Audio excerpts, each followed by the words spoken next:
Sunday ശാലോമിലേക്ക് സ്വാഗതം. ഞാൻ Jose John Mallikassery. അവസാന നിമിഷം വരെ നടപ്പാകുമോ എന്ന് എല്ലാവരും സംശയിച്ച ഗാസയിലെ വെടിനിർത്തൽ ഞായറാഴ്ച വൈകിയാണെങ്കിലും നിലവിൽ വന്നു. ട്രംപ് ഇന്നലെ അധികാരത്തിലേൽക്കുകയും ചെയ്തു. ഗാസയിലെ വെടിനിർത്തലിൻ്റെ ഭാഗമായി അതിൻ്റെ എഗ്രിമെൻറ്റ് ഒന്നാമത്തെ സ്റ്റേജിൻ്റെ ഭാഗമായി 3 ഹോസ്റ്റേജസിനെ ഹമാസ് ഭീകരർ ഇസ്രായേലിന് കൈമാറി. പകരം 90 പാലസ്തീനിയൻ തടവുകാരെ പലതരത്തിലുള്ള ഭീകരപ്രവർത്തനങ്ങൾക്ക് പിടിച്ചവരെ തിരിച്ചു കൊടുത്ത് ജെറുസലേമിൽ അവരെ റിലീസ് ചെയ്യുകയാണ് ചെയ്തിട്ടുള്ളത്. ജെറുസലേമിൽ നിന്ന് റിലീസ് ചെയ്ത് വെസ്റ്റ് ബാങ്കിലേക്ക് കടന്നു പോകാൻ അനുവദിക്കുകയാണ് ചെയ്തിട്ടുള്ളത്. ഇതിൽ രണ്ട് പക്ഷത്തും ആദ്യം റിലീസ് ചെയ്തിട്ടുള്ളത് സ്ത്രീകളെയാണ്. ഇസ്രായേൽ റിലീസ് ചെയ്തിട്ടുള്ളത് സ്ത്രീകളെയും കുട്ടികളെയുമാണ്. ഈ ആദ്യത്തെ ട്രൂസിൻ്റെ 42 ദിവസം ഒന്നാമത്തെ സ്റ്റേജ് എന്ന് പറയുന്നതിൽ 33 ഇസ്രായേലി തടവുകാരെ മോചിപ്പിക്കും എന്നാണ് ഖത്തർ അടക്കമുള്ള മീഡിയേറ്റേഴ്സ് വഴി ഭീകര സംഘടന സമ്മതിച്ചിട്ടുള്ളത്. അതിന് പകരമായി ഏകദേശം 1000-ഓളം പാലസ്തീനിയൻ തടവുകാരെ, ചില പത്രങ്ങൾ 2000 എന്നൊക്കെ റിപ്പോർട്ട് ചെയ്യുന്നുണ്ട്. അതിൻ്റെ നമ്പറിൻ്റെ കാര്യത്തിലൊന്നും കൃത്യതയൊന്നും ആർക്കുമില്ല. ഇവർ തമ്മിലുള്ള എഗ്രിമെൻറ്റ് കൃത്യമായിട്ട് ആർക്കും അറിയത്തില്ല.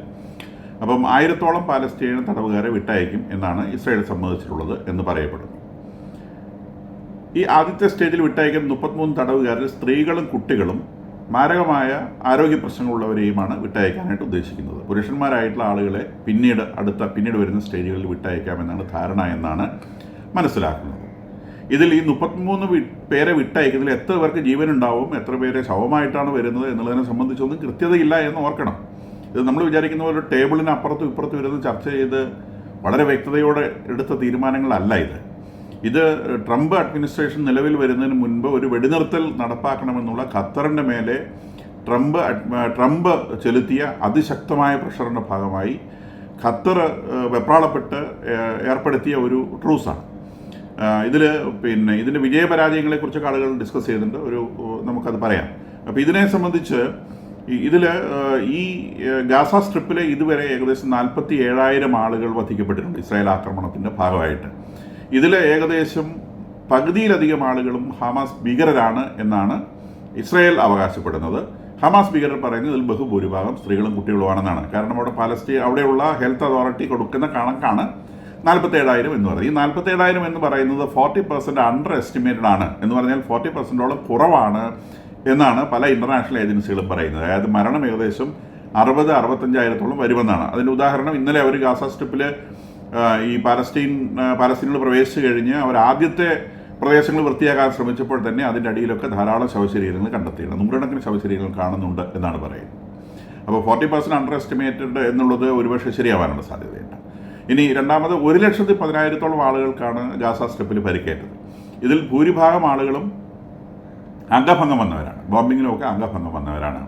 അപ്പോൾ ഇത്രയും വലിയ കാഷ്വാലിറ്റി ഇവിടെ ഇൻഫ്ലിക്റ്റ് ചെയ്യപ്പെട്ടു. ഏകദേശം 4 ലക്ഷത്തോളം ആളുകൾ ഗാസ സ്ട്രിപ്പിൽ നിന്ന് എന്തെങ്കിലും നിവൃത്തിയുള്ളവർ, അവിടെ നിന്ന് രക്ഷപ്പെടാനായി എന്തെങ്കിലും നിവൃത്തിയുള്ളവർ അവിടെ നിന്ന് ഈജിപ്തിലേക്കോ സിറിയയിലേക്കോ ലെബനോണിലേക്കോ ജോർദാനിലേക്കോ ഒക്കെ രക്ഷപ്പെട്ടു പോയിട്ടുണ്ട്. അപ്പോൾ ഏകദേശം 4 ലക്ഷം ആളുകൾ ഈ പ്രദേശത്ത് നിന്ന് എന്തെങ്കിലും തരത്തിൽ രക്ഷപ്പെടാൻ സാധ്യതയുള്ള, കയ്യിൽ എന്തെങ്കിലും ബാക്കി ഉണ്ടായിരുന്നവർ അവർ അവിടെ നിന്ന് രക്ഷപ്പെട്ടു പോയിട്ടുണ്ട്.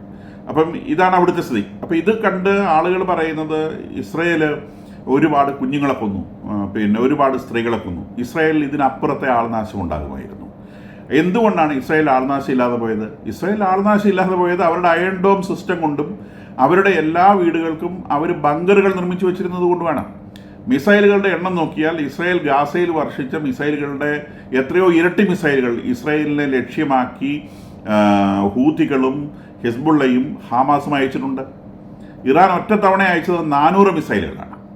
അപ്പം ഒരു പ്രാവശ്യം 200-ലധികം മിസൈലുകൾ, പിന്നെ 400 മിസൈൽ ഒന്നിച്ചയക്കുകയാണ് ചെയ്തിട്ടുള്ളത്. ഈ ഇസ്രായേൽ കൊണ്ടിടുന്ന ഓരോ ബോംബാണ്. ഇത് 200-ഉം 400-ഉം ഒക്കെ ഒന്നിച്ചാണ് അയക്കുന്നത്. ഇവയൊന്നും ഇസ്രായേലിന് നാശനഷ്ടങ്ങൾ വരുത്താതിരുന്നത് അവരുടെ അയൺ ഡോം സംവിധാനം കൊണ്ടും അവർക്ക് ബങ്കേഴ്സ് ഉള്ളത് കൊണ്ടുമാണ്. ഇല്ലെങ്കിൽ ഇതിൽ എത്രയോ അധികം ആളുകൾ ഇസ്രായേൽ പ്രദേശത്ത് മരിക്കുമായിരുന്നു. അപ്പോൾ സയൻസ് ആൻഡ് ടെക്നോളജിയിൽ 1948 ഫോം ചെയ്യപ്പെട്ട രാജ്യങ്ങളാണ്, വിഭജിച്ചു കൊടുത്തതാണ് ഇസ്രായേലിനും പാലസ്തീനും പ്രദേശങ്ങൾ. ഇസ്രായേൽ അന്ന് മുതൽ രാജ്യം സ്ഥാപിച്ചു. അവർ ഒന്നാന്തരം വിദ്യാഭ്യാസം നേടി, സയൻസ് ആൻഡ് ടെക്നോളജിയിൽ വളർന്നു, അവരുടെ സുരക്ഷിതത്വം വളർത്തി. മറ്റവരെന്താ ചെയ്തത്? മറ്റവർ അന്ന് മുതൽ ലോകത്തിലെ ജ്യൂസിനെ കൊല്ലാനുള്ള ശ്രമം, ലോകത്തിലെ അവസാനത്തെ ജ്യൂവിനെ കൊന്നതിന് ശേഷം മാത്രമേ അവരുടെ ദൈവം ഇവിടെ എത്തുകയുള്ളൂ എന്നൊരു വിശ്വാസത്തിൽ അവസാനത്തെ ജ്യൂവിനെ വരെ കൊല്ലാനുള്ള ശ്രമം, മദ്രസയിൽ പോയിട്ട് പഠിക്കുക, തോക്കിൽ ട്രെയിൻ ചെയ്യുക, ഭീകരപ്രവർത്തി, ഇതാണ് ഇവർ ചെയ്തുകൊണ്ടിരിക്കുന്നത്. സയൻസ് ആൻഡ് ടെക്നോളജിയിൽ വട്ടപൂജ്യമാണ്.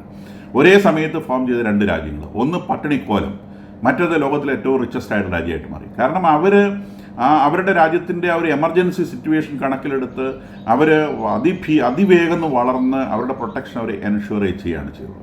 അപ്പോൾ അവിടെ ആളുകളുടെ എണ്ണം, മരിച്ചവരുടെ എണ്ണം കുറഞ്ഞു പോയി എന്ന് പറഞ്ഞുകൊണ്ട് ഇസ്രായേലിനെ കുറ്റപ്പെടുത്തുന്ന ആധ്യാത്മിക നേതാക്കൾ അടക്കമുള്ള തലയ്ക്കകത്ത് തുരുമ്പ് പിടിച്ച മനുഷ്യർ മനസ്സിലാക്കേണ്ടത് അവർ രക്ഷപ്പെട്ടത് അവരുടെ മിടുക്കുകൊണ്ട് മാത്രമാണ്, ഇല്ലെങ്കിൽ അവരെന്നേ തീർന്നു പോകേണ്ടതാണ്. 1948 മുതൽ ഇവരെ ചവിട്ടി അരയ്ക്കാൻ ശ്രമിച്ച, ഇവരെ ചവിട്ടി കൊല്ലാൻ ശ്രമിച്ച ആ ഇസ്ലാമിക ഫണ്ടമെൻ്റലിസത്തിൻ്റെ അവസാനത്തെ ശ്രമമാണ് ഈ കണ്ടത്. അവരതിൽ നിന്ന് രക്ഷപ്പെട്ടത് അവരുടെ മിടുക്കൊണ്ട് മാത്രമാണ്, ആരും അവരെ രക്ഷപ്പെടുത്തിയതല്ല. അവർ അന്ന് മുതൽ കഠിനമായി ശ്രമിച്ചതുകൊണ്ടാണ് അവർ രക്ഷപ്പെട്ടത്, ഇല്ലെങ്കിൽ അവർ പണ്ടേ തീർന്നു പോകുകയായിരുന്നു. അപ്പോൾ ഇത് ഈ ഇസ്രായേലിന് എണ്ണം കുറഞ്ഞു പോയി, ആളുകൾ മരിച്ചതിൽ എണ്ണം കുറഞ്ഞു പോയി എന്നുള്ള സങ്കടമുള്ളവർക്ക് മനസ്സിലാകാൻ വേണ്ടി പറഞ്ഞതാണ് ഇതിങ്ങനെയാണ് സംഭവിച്ചിട്ടുള്ളത്. ഇനി ഇസ്രായേലിൽ ഇത് വലിയ ഡ്രിഫ്റ്റ് ഉണ്ടാക്കിയിട്ടുണ്ട്. എന്തുകൊണ്ട്? ഈ ട്രൂസിൽ ഇസ്രായേലിലെ എക്സ്ട്രീം വലതുപക്ഷം അങ്ങേയറ്റം വറിയിടാണ്. അപ്പോൾ അതുകൊണ്ട് തന്നെ നെതന്യാഹുവിൻ്റെ മന്ത്രിസഭയിൽ നിന്ന് ദൈനംദിനാടിസ്ഥാനത്തിൽ ഓരോരുത്തരായിട്ട് രാജിവെക്കുന്നുണ്ട് വലതുപക്ഷക്കാർ. അവർ പറയുന്നത് 400ഓളം ചെറുപ്പക്കാർ അവരുടെ ജീവൻ ഗുരുതി കൊടുത്തിട്ടാണ് ഇസ്രായേലിന് ഈ യുദ്ധ നേട്ടങ്ങൾ മുഴുവൻ ഉണ്ടാക്കിയത്, പട്ടാളക്കാരായിട്ടുള്ളവർ. അപ്പം അവരുടെ കുടുംബങ്ങളോട് നമ്മൾ എന്ത് ഉത്തരം പറയും? ഈ ഒരു നിമിഷത്തിൽ ഇസ്രായേൽ ട്രൂസ് അല്ലെങ്കിൽ വെടിവെപ്പ് നിർത്തിയാൽ എന്ത് ഉത്തരം പറയും? വാസ്തവത്തിൽ ആ ചോദ്യത്തിന് വലിയ പ്രസക്തിയില്ല. കാരണം ഇസ്രായേലിന് ഈ സമയത്ത് വെടിനിർത്തുക എന്നല്ലാതെ വേറൊരു ഓപ്ഷനില്ല. കാരണം പട്ടാള നടപടിയിലൂടെ ഇസ്രായേലിൻ്റെ ബന്ദികളെ മോചിപ്പിച്ചെടുക്കാനാവില്ല. ഇസ്രായേൽ വാസ്തവത്തിൽ തൽക്കാലം വെടിനിർത്തിയിരിക്കുന്നത് ഹമാസിൻ്റെ മുൻപിലല്ല, അവരുടെ ബന്ദികളുടെ മുൻപിലാണ് അവർ വെടിനിർത്തിയിരിക്കുന്നത്. അവരുടെ ബന്ദികളെ മോചിപ്പിച്ചെടുക്കാൻ വേണ്ടി അവരെടുത്തിട്ടുള്ള ഒരു ടാക്ടിക്കൽ മൂവ്മെൻ്റാണിത്. ഈ വെടിനിർത്തലിലൂടെ അവരവരുടെ ബന്ദികളെ മോചിപ്പിക്കും. 2 ലക്ഷ്യങ്ങളാണ് ഈ യുദ്ധത്തിന് പറഞ്ഞിരുന്നത്. ഒന്ന്, ഹമാസിനെ ഭൂമുഖത്ത് നിന്ന് തുടച്ചു നീക്കും. 2, ബന്ദികളെ മുഴുവൻ മോചിപ്പിക്കും. അപ്പോൾ ബന്ദികളെ മോചിപ്പിക്കുക എന്നുള്ള ആ യുദ്ധത്തിൻ്റെ ഭാഗം തന്നെ ഇപ്പോൾ നടന്നുകൊണ്ടിരിക്കുന്നത്. ഈ വെടിനിർത്തലാണ് നടത്തിയിട്ടുള്ളത്, യുദ്ധമല്ല നിർത്തിയത്. വെടിനിർത്തലാണ് നടപ്പാക്കിയിട്ടുള്ളത്, യുദ്ധമല്ല നിർത്തലാക്കിയിട്ടുള്ളത്. യുദ്ധം തീരുന്നില്ല. ഹമാസിലെ ഭീകരന്മാരെ മുഴുവൻ തുടച്ചു നീക്കുന്നവരെ ഈ യുദ്ധം തീരുന്നില്ല. അത് നമുക്ക് മനസ്സിലാക്കാൻ സാധിക്കും. അത് യുദ്ധത്തിൻ്റെ അടുത്ത സ്റ്റേജുകൾ കിടക്കുന്ന സമയത്ത് മനസ്സിലാക്കാൻ സാധിക്കും. അപ്പോൾ ഇസ്രായേലിലെ ഓരോ മനുഷ്യൻ്റെയും ജീവൻ അത്രത്തോളം പ്രധാനപ്പെട്ടതായതുകൊണ്ട് ആ ജീവനുകളുടെ മുൻപിൽ തലകുനിച്ചുകൊണ്ടാണ് ഇസ്രായേൽ തൽക്കാലം മുട്ടുമടക്കി നിൽക്കുന്നത്, അവരുടെ ഓരോരുത്തരുടെയും ജീവൻ രക്ഷിച്ചെടുക്കാൻ. ഈ 3 പേരെ രക്ഷിച്ചെടുത്തവർക്ക് തന്നെ പറഞ്ഞ കഥകൾ അതിഭീകരമാണ്. അതൊന്നും പത്രങ്ങളിൽ വന്നിട്ടില്ല. ഇവരെല്ലാവരെയും ഇവർ ലൈംഗിക അടിമകളായിട്ട് ഉപയോഗിക്കുക. ലൈംഗിക അടിമ എന്നുള്ളത് ഇസ്ലാമിക ഭീകരരുടെ മതപുസ്തകത്തിൽ ദൈവം അനുവദിക്കുന്ന പരിപാടിയാണ്. അവർക്ക് എപ്പോഴെങ്കിലും ഇവരുടെ വികാരം വിസർജിച്ച് കളയണമെന്ന് അവർക്ക് തോന്നുന്നുണ്ടെങ്കിൽ ആ സമയത്ത് അവർക്ക് ഉപയോഗിക്കാനുള്ളൊരു ശരീരത്തിൻ്റെ പേരാണ് ലൈംഗിക അടിമ എന്ന് പറയുന്നത്. അത്തരത്തിൽ മാന്യതയുള്ള പെൺകുട്ടികളെ ഉപയോഗിച്ച് ഇവർ ചെയ്ത ഈ ദുഷ്ടതയൊക്കെ നാളെ ലോകത്തിന് മുൻപിൽ വരും. അത് ഹമാസിന് എത്രത്തോളം ഗുണകരമായി തീരുമെന്നുള്ളത് കണ്ട് നമുക്ക് മനസ്സിലാക്കാൻ സാധിക്കും. ഇനി ട്രംപ് അധികാരത്തിൽ വന്ന ശേഷം ആദ്യം അദ്ദേഹം ഒപ്പിട്ട ഫയലുകളുടെ കൂട്ടത്തിൽ ഇസ്രായേലിന് ബൈഡൻ അഡ്മിനിസ്ട്രേഷൻ വെച്ചിരുന്നൊരു എംബാർഗോ ഉണ്ട്. 2000 കിലോയിൽ കൂടുതലുള്ള ബോംബുകൾ കൊടുക്കില്ല. ആ നിരോധനം നീക്കുന്ന ഫയലിലാണ് ട്രംപ് ഒന്നാമതായിട്ട് ഒപ്പുവെച്ച ഏതാനും ഫയലുകളുടെ കൂട്ടത്തിൽ അതുണ്ട്. അതായത് 2000 കിലോയിലും മേലെയുള്ള ബോംബുകളും ഇനി മുതൽ അമേരിക്ക ഇസ്രായേൽ കൊടുക്കും. ഇത് യുദ്ധം നിർത്തിയതാണെങ്കിൽ പിന്നെ എന്തിനാ ബോംബ്? ട്രംപ് ആദ്യത്തെ പത്രസമ്മേളനത്തിൽ തന്നെ പറഞ്ഞത് ഈ ട്രൂസിനെ കുറിച്ച് അദ്ദേഹത്തിന് സംശയമുണ്ട്. ഇത് എത്ര വരെ പോകുമെന്നതിനെ സംബന്ധിച്ച് അദ്ദേഹത്തിന് യാതൊരു ഗ്യാരണ്ടിയും ഇല്ല എന്ന് അദ്ദേഹം അധികാരമേറ്റെടുത്ത് നടത്തിയ ആദ്യത്തെ പത്രസമ്മേളനത്തിൽ തന്നെ അദ്ദേഹം വ്യക്തമാക്കുകയുണ്ടായി. ഈ ഖത്തറിനെ സംബന്ധിച്ച് ഇനി ഇതിൽ ഈ ബന്ദികളെ എന്താണ് ഇത്ര ബുദ്ധിമുട്ട് ഇവർക്ക്? ബന്ദികളുടെ പേര് പറയാൻ ഇവർക്ക് ബുദ്ധിമുട്ട്, ബന്ദികളെ എവിടുന്ന് പുറത്ത് വിടുന്ന് പറയാൻ പറ്റും. എന്താ ഇതിന് കാരണം ഈ ബന്ദികളെ എവിടെ ഒളിപ്പിച്ചു എന്നുള്ളത് തന്നെയാണ് പ്രധാന വിഷയം. ഈജിപ്തിൻ്റെയും ഇസ്രായേലിൻ്റെയും അതിർത്തിയിൽ ഗാസയുടെയും അതിർത്തിയിൽ ഹമാസ് ഭീകരർ തുരങ്കങ്ങളുണ്ടാക്കി ഈജിപ്തിൻ്റെ ഭൂമിയിലേക്ക് തുരന്നു കയറി അതിനടിയിലാണ് ഈ ബന്ദികളെ സൂക്ഷിച്ചിരുന്നതെന്നാണ് അവസാനം വരുന്ന വിവരങ്ങൾ. അതായത് ഈജിപ്തിൻ്റെ മണ്ണിൽ ബന്ദികളെ സൂക്ഷിച്ചു. ഈജിപ്തിൻ്റെ മണ്ണിൽ ബന്ദികളെ സൂക്ഷിച്ചു പറഞ്ഞാൽ ചെറിയ കാര്യമല്ല. ഈജിപ്തിൻ്റെ രാജ്യം അതിനകത്ത് ഇൻവോൾവ് ആവുകയാണ്. അമേരിക്കയുടെ പൗരന്മാരെ, ഇസ്രായേലിൻ്റെ പൗരന്മാരെ ഈ വിധത്തിൽ ദുരുപയോഗം ചെയ്യാൻ ഖത്തറോ ഈജിപ്തോ സഹായം ചെയ്തിട്ടുണ്ട് എന്നറിഞ്ഞാൽ അവരുടെ അവസ്ഥ ഭയങ്കര കഷ്ടമായി പോകും. കാരണം ഈ രാജ്യങ്ങൾ യുദ്ധത്തിൽ പങ്കെടുത്തു എന്നാണ് വരിക. ഇതൊക്കെ അന്താരാഷ്ട്ര നിയമങ്ങളിൽ പെടുന്നതാണ്. ഒരു രാജ്യത്തിൻ്റെ പൗരനെ വേറൊരു രാജ്യത്ത് കൊണ്ടുപോയിട്ട് പീഡിപ്പിക്കുന്നത് പല വെസ്റ്റേൺ രാജ്യങ്ങളുടെ നിയമങ്ങളനുസരിച്ച് യുദ്ധപ്രഖ്യാപനമാണ്. അപ്പോൾ ഇവരുടെ രാജ്യത്ത് ഇത് ചെയ്തത്. അപ്പോൾ ഈജിപ്ത് ഇപ്പോഴേ കൈ ഒഴിഞ്ഞിട്ടുണ്ട്, അവരെല്ലാം ചെയ്തതെന്ന് അവർ പറയുന്നുണ്ട്. അവർ പറയുന്നത് ഇസ്ലാമിക് ബ്രദർഹുഡ് എന്ന് പറയുന്ന അവരുടെ നാട്ടിൽ വളരെ ആക്റ്റീവായിട്ടുള്ള ഒരു ഭീകര സംഘടനയുണ്ട്. ഈ ഭീകര സംഘടനകളുടെ ഒക്കെ മദറാണത്. ആ ഭീകര സംഘടനയും ഖത്തറും ചേർന്നാണ് ഇത്തരം പ്രവർത്തനങ്ങളിൽ ഏർപ്പെട്ടതെന്ന് ഈജിപ്ത് അമേരിക്കയ്ക്ക് വിവരം കൊടുത്തതായിട്ടാണ് വിവരങ്ങൾ ലഭിക്കുന്നത്. ഈജിപ്തിൽ നിന്ന് കൂളായിട്ട് ഒഴിഞ്ഞുവെന്നാണ് വിചാരിക്കുന്നത്. അപ്പോൾ ഇതിൻ്റെ ഈ ഹമാസിൻ്റെ എല്ലാ ഭീകരപ്രവർത്തനങ്ങളിലെയും പിൻപിലുണ്ടായിരുന്ന മാസ്റ്റർ മൈൻഡ് എന്ന് പറയുന്നത് ഖത്തർ രാജകുടുംബമായിരുന്നു എന്ന ഒരു വാർത്തയും പല ഇൻ്റർനാഷണൽ മീഡിയകളിലും ഓൺലൈൻ മീഡിയകളും പങ്കുവയ്ക്കുന്നുണ്ട്.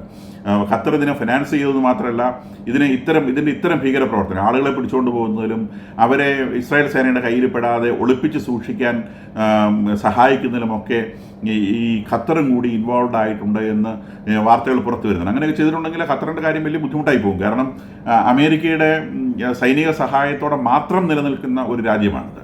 അമേരിക്ക സൈനിക സഹായം പിൻവലിക്കണമെന്ന് ഇന്നലെ നെതന്യാഹു ട്രംപിനോട് ആവശ്യപ്പെട്ടിട്ടുണ്ട്. അതൊക്കെ ഇത്തരം കാര്യങ്ങളുടെ അതിൻ്റെ പിന്നിലാണ് സംഭവിക്കുന്നത്. ഇനി ഇവിടെ ഈ ഗാസയിൽ ഇനിയിപ്പോൾ എന്ത് സംഭവിക്കും? ഇത് ഈ പറഞ്ഞ ട്രൂസൊക്കെ ഭംഗിയായിട്ടൊക്കെ നടന്നു എന്ന് വിചാരിക്കുക.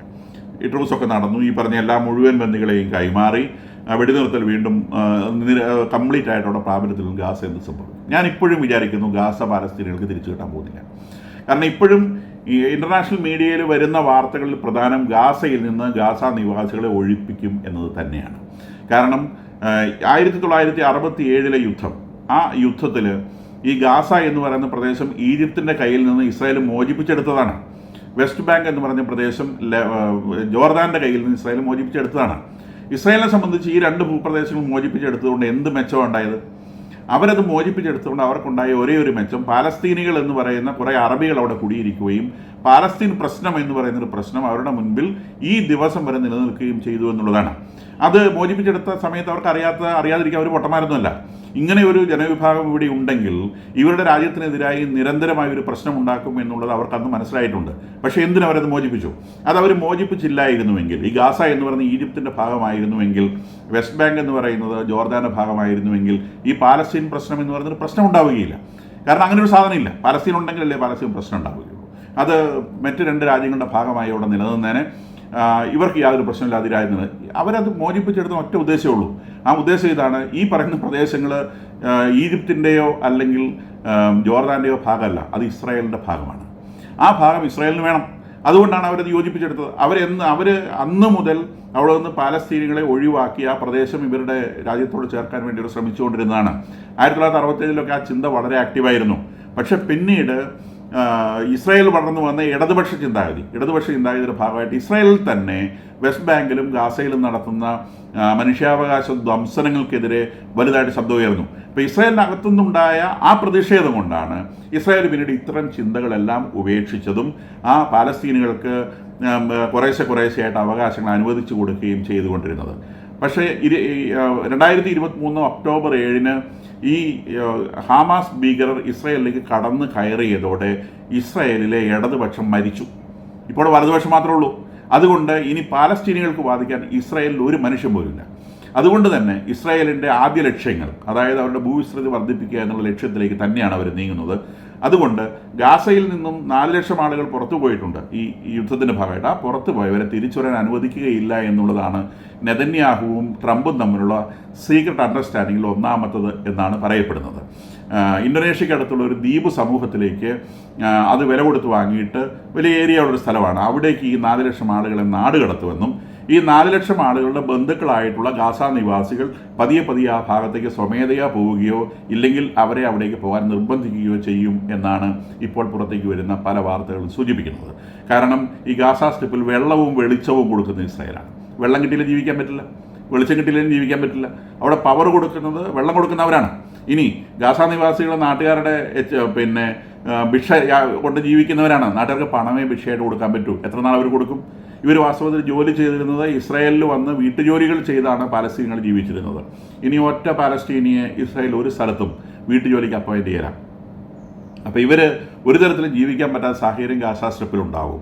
അതോടെ ഗാസ സ്ട്രിപ്പിൽ നിന്ന് എല്ലാവരും ഒഴിഞ്ഞു പോകും. ജനമില്ല, പിന്നെ അവിടെ ഹമാസിന് റോളൊന്നുമില്ലല്ലോ. അപ്പോൾ ഗാമാസും അവിടെ തീരും. അപ്പോൾ ഹമാസിനെ അവസാനിപ്പിക്കുമെന്നുള്ള വാക്ക് അവിടെ നിറവേറും.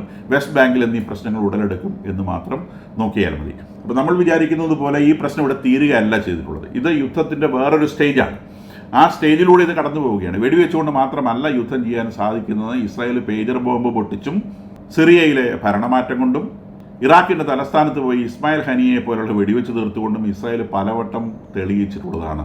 ഒഫീഷ്യൽ യുദ്ധങ്ങളിലൂടെ മാത്രമല്ല യുദ്ധം ചെയ്യാൻ സാധിക്കുക.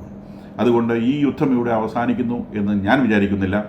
ഇസ്രായേലിൽ കുഞ്ഞുങ്ങൾ മരിച്ചതിൻ്റെ എണ്ണം കുറഞ്ഞു പോയതിനെ പറ്റി ആരും സങ്കടപ്പെടേണ്ട. അങ്ങനെ ആളുകൾ കുറഞ്ഞു പോയിട്ടുണ്ടെങ്കിൽ അവരുടെ മിടുക്ക് കൊണ്ട് മാത്രമാണ്. ഇല്ലെങ്കിൽ അവരുടെ രാജ്യമേ ഇന്ന് ബാക്കി ഉണ്ടാകും.